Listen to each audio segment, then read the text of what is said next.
not the phony of today who called himself Henry Cabot Lodge Jr. until he was exposed.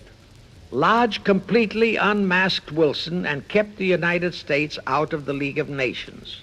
Here it becomes of great interest to know the real reason for the Wilson League of Nations flop.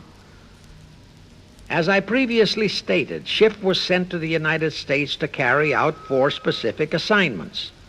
Number 1 and most important was to acquire complete control of the U.S. money system.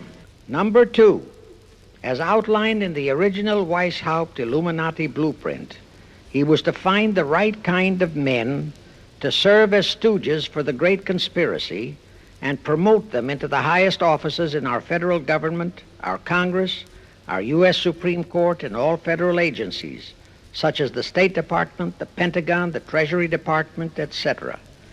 Number 3, destroy the unity of the American people by creating minority group strife throughout the nation, especially between the whites and blacks as outlined in Israel Cohen's book. Number 4, create a movement to destroy religion in the United States, with Christianity to be the chief target or victim. In addition, he was strongly reminded of the imperative directive in the Illuminati blueprint to achieve full control of all mass communications media, to be used to brainwash the people into believing and accepting all of the maneuverings of the great conspiracy. Schiff was warned that only control of the press, at that time our only mass communications media, would enable him to destroy the unity of the American people. Now then, Schiff and his co-conspirators did set up the NAACP, the National Association for the Advancement of the Colored People, in 1909. And in 1913, he set up the Anti-Defamation League of the B'nai B'rith.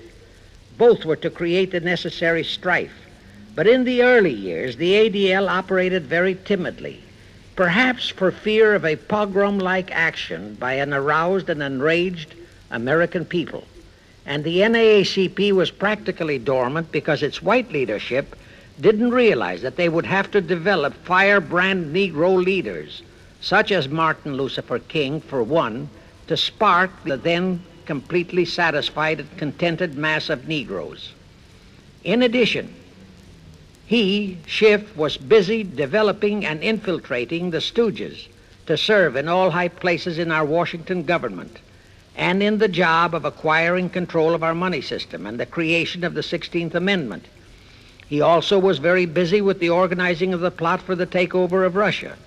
In short, he was kept so busy with all those jobs that he completely overlooked the supreme job of acquiring complete control of our mass communications media.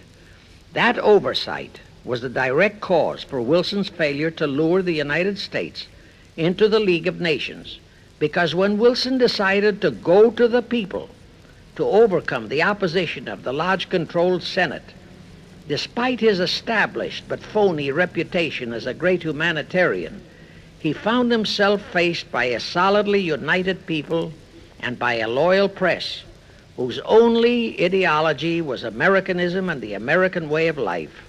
At that time, due to the ineptness and ineffectiveness of both the ADL and the NAACP, there were no organized minority groups, no Negro problems, no so-called anti-Semitic problem to sway the people's thinking.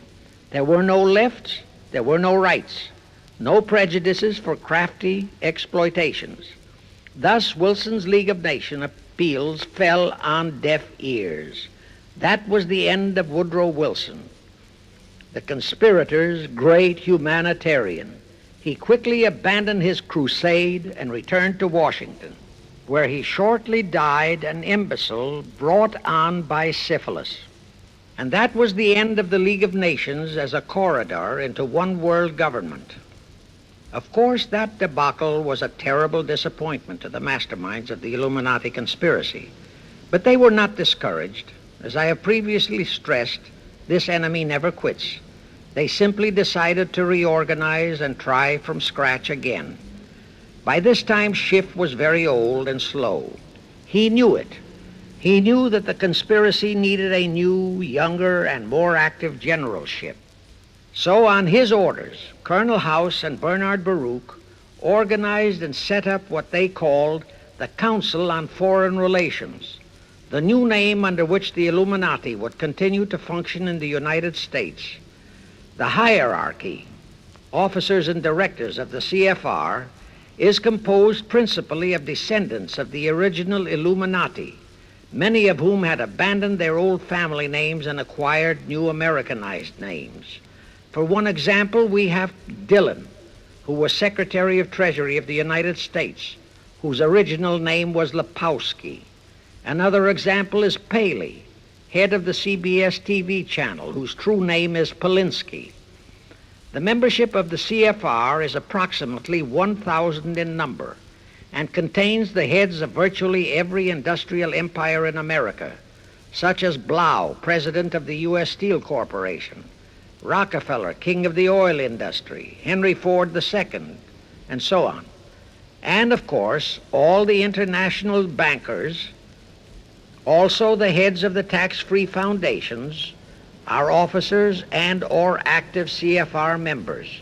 In short, all the men who provide the money and the influence to elect the C.F.R. chosen presidents of the United States, congressmen, senators, and who decide the appointments of our various secretaries of state, of the Treasury, of every important federal agency, are members of the C.F.R., and very obedient members indeed.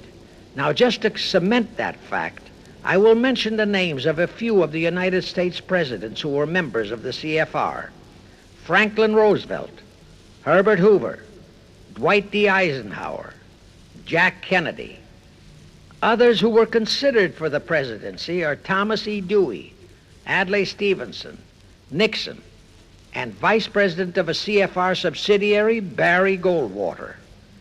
Among the important cabinet members of the various administrations, we have John Foster Dulles, Allen Dulles, Cordell Hull, John J. McCloy, Morgenthau, Clarence Dillon, Rusk, McNamara, and just to emphasize the red color of the C.F.R., we have as members such men as Alger Hiss, Ralph Bunche, Pasvolsky, Harry Dexter White, real name Weiss, Owen Lattimore, Philip Jeffy, etc., etc. Simultaneously, they were flooding thousands of homosexuals and other blackmailable characters into all the federal agencies from the White House down. Remember Johnson's great friend Jenkins and Bobby Baker? Now, there were many jobs the new C.F.R. had to accomplish. They required much help. So their first job was to set up various subsidiaries to whom they assigned special objectives.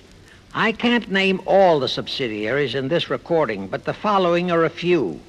The Foreign Policy Association, F.P.A., the World Affairs Council, WAC, the Business Advisory Council, BAC, the notorious ADA, Americans for Democratic Action, virtually headed by Walter Reuther, the notorious 1313 in Chicago. Barry Goldwater was, and no doubt still is, a vice president of one of the C.F.R. subsidiaries. In addition, the C.F.R. set up special committees in every state in the Union, to whom they assigned the various local state operations. Simultaneously, the Rothschilds set up similar C.F.R.-like control groups in England, France, Germany, and other nations to control world conditions and cooperate with C.F.R. to bring about another world war. But the C.F.R.'s first and foremost job was to get complete control of our mass communications media. The control of the press was assigned to Rockefeller. Thus, Henry Luce, who recently died, was financed to set up a number of national magazines, among them Life, Time, Fortune, and others, which publish USSR in America. The Rockefellers also directly or indirectly financed the Cowles Brothers Look magazine and a chain of newspapers. They also financed a man named Sam Newhouse to buy up and build a chain of newspapers all over the country. And the late Eugene Meyer, one of the founders of C.F.R., bought the Washington Post, Newsweek, the weekly magazine, and other publications. At the same time, C.F.R. began to develop and nurture a new breed of scurrilous columnists and editorial writers.